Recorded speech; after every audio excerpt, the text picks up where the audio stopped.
Hi, I'm Stefan Aarnio, and this is Flipping Houses Tips for Beginners. Flipping Houses Tips for Beginners. Now, if you're watching this video, you're probably like so many people out there. You've seen the TV shows, maybe you've seen some people online, maybe you have a friend or you heard about somebody who's made money flipping houses. And the truth is, there's a ton of money in real estate. And if you want to get into flipping houses, you're looking in the right place. But there's a couple tips I want to share with you before you get started. Now, before we get started in this video, just so you know me, I'm Stefan Aarnio, award-winning real estate investor, award-winning author of 3 books, and I have flipped over hundreds of homes. So I want to show you on this video some of the tips that you're going to need to flip houses successfully. Now, the first major tip I want to share with you is you have to buy right. When you flip houses, you're going to make all sorts of mistakes. There's human errors with construction, there's errors with marketing, errors with selling, there's design errors, there's all sorts of problems, there's all sorts of things that are going to happen somewhere along the way. But if you buy right, this is the only thing that cannot be corrected along the way. When you are flipping houses, maybe your contractor does something wrong, maybe you pick the wrong countertop, maybe you pick the wrong tiles, maybe something happens in the market. The only thing that you can't fix is to buy right. Now, the way I teach people all across Canada and the United States is we want to buy at 40 to 60 cents on the dollar. Now, when you're flipping houses, we got something called the ARV. ARV stands for after repair value. And we want to buy at 40 to 60% of what that house is going to be worth at the end. So let's take a look here for a second. Let's say our ARV is $200,000. So this is a starter home somewhere in Canada. $200,000 starter home. You need to buy at 40 to 60 cents on the dollar. Let's just say we're going to buy at 50 cents on the dollar. So that's going to be $100,000. That's what you need to buy at. 50 cents on the dollar. You need to buy at 40 to 60 cents on the dollar. Now, you might want to know, how much do I have to renovate that property to make money? You need to fix the property to 70 cents on the dollar. So 70 cents of 200,000 is going to be $140,000. So that means your rental budget is $40,000. Now, I've got another tip for you guys when it comes to renovating properties. There's a magical number. $40,000 is a magical number. If your renovations are $40,000 or less, you got yourself an easy flip. That flip is easy. There's 3 types of flips: easy, medium, and hard. You want to stick to the easy flips, because $40,000 is something that the average construction crew, the average truck and ladder guy, the average contractor can do. Maybe you can do this yourself. $40,000 is usually going to buy you a kitchen, a bath, flooring, and paint. Those are the main things that you want to invest into. These are the things that the retail buyer, the person who's going to buy your nice shiny new home, really care about. A kitchen, you're going to see maybe a 3 times return on your money. Maybe you spend $5,000, the buyer's going to think it's worth 15. Your bathroom, you might spend, maybe another $5,000, and the buyer's going to think it's worth 10. So you're going to see a 2x on your money. Flooring, you're going to see some sort of multiplier on, because people always want to have a new floor. And paint, typically you see about $1,000 a gallon. So you see some major lift. This is where the profit is made in flipping houses, and you want to keep this to $40,000 or less. Keep it easy. That's the main thing. The easier your deal is, the less risk you have. Now, right here, we're going to buy at 50 cents on the dollar, renovate to 70 cents. So it's a $40,000 budget. Now we're going to sell at 100 cents on the dollar. So that's $200,000.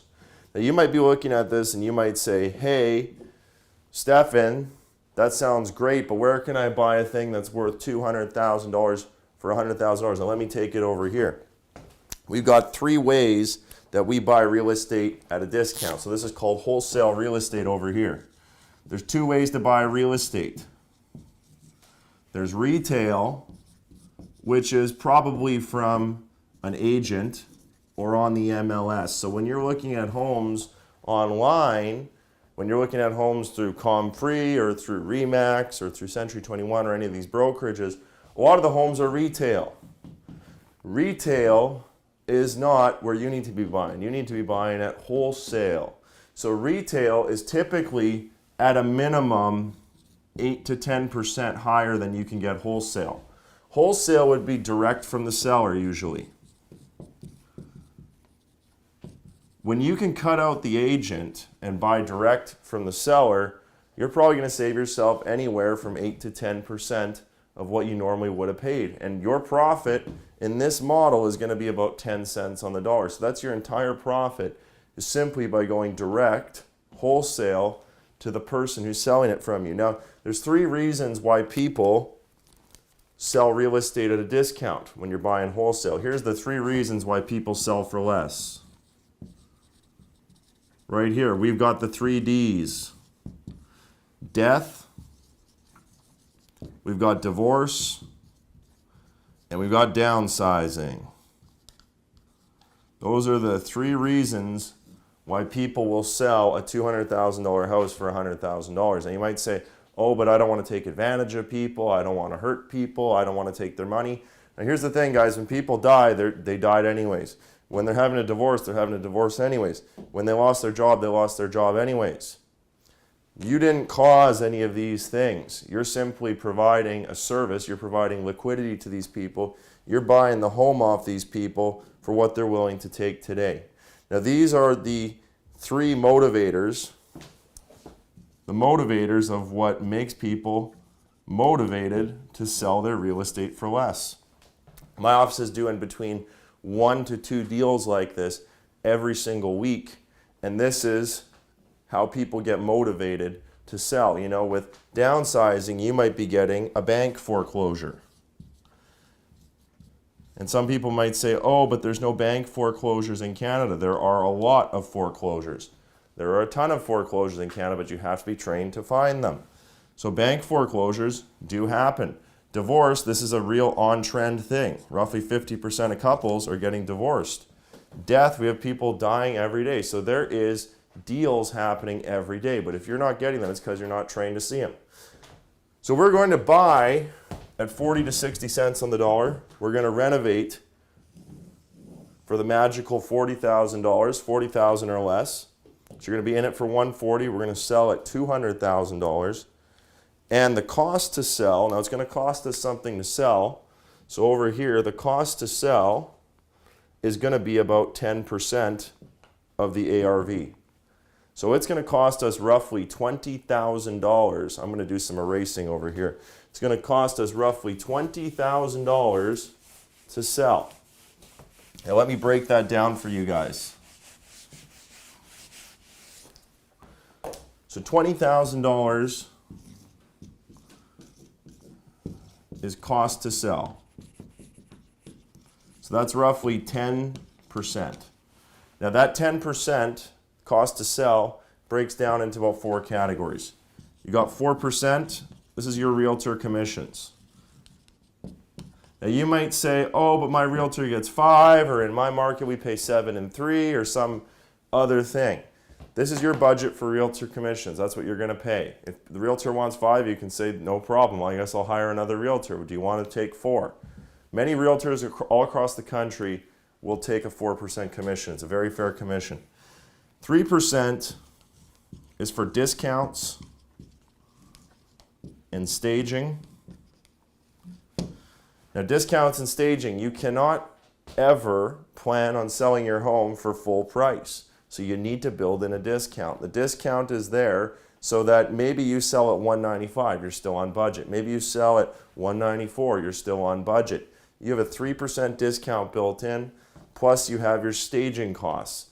I stage all my homes. I also own a staging company, so I make sure that I put staging right into the deal, make everything look fantastic. Staged homes sell for more.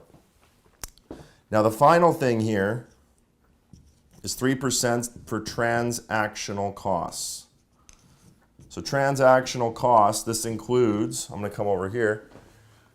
Transactional costs includes a couple things. We've got lawyers, so you're going to have to pay lawyers on two ends. That's your buying lawyer and your selling lawyer.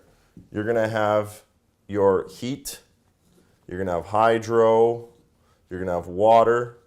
Now, heat, hydro, and water are all pretty minimal on this kind of deal because nobody lives in the house. You're going to have your insurance you have to pay. You're going to have your property taxes. Now, insurance, you're going to need vacancy insurance. You're not going to buy normal homeowner insurance because you don't live there. Vacancy insurance is roughly 2 times what normal homeowner insurance is. So you're going to buy a special type of insurance. You're going to have property taxes. So you got a couple things here to pay. Roughly for a 6-month budget, which is how long the average flip takes, 6 months, you're going to have about a 3% of ARV price built in to what you're doing. So you're going to have, after you do this, we buy at 40 to 60 cents on the dollar. We fix to 70 cents on the dollar. We're going to sell at 100 cents on the dollar. Cost to sell is 10 cents. We're going to make down here 20 cents on the dollar. So 20 cents on the dollar of 200,000, you're going to make about $40,000.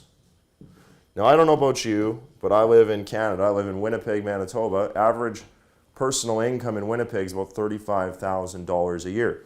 So to make $40,000 on one deal is absolutely fantastic. This is how much profit is generated. Now, I'm going to say that you're going to get somebody else to front all the money because I don't like to do with all my own money. Let's say we split it with a money partner. You take half. You take home $20,000 for flipping a house.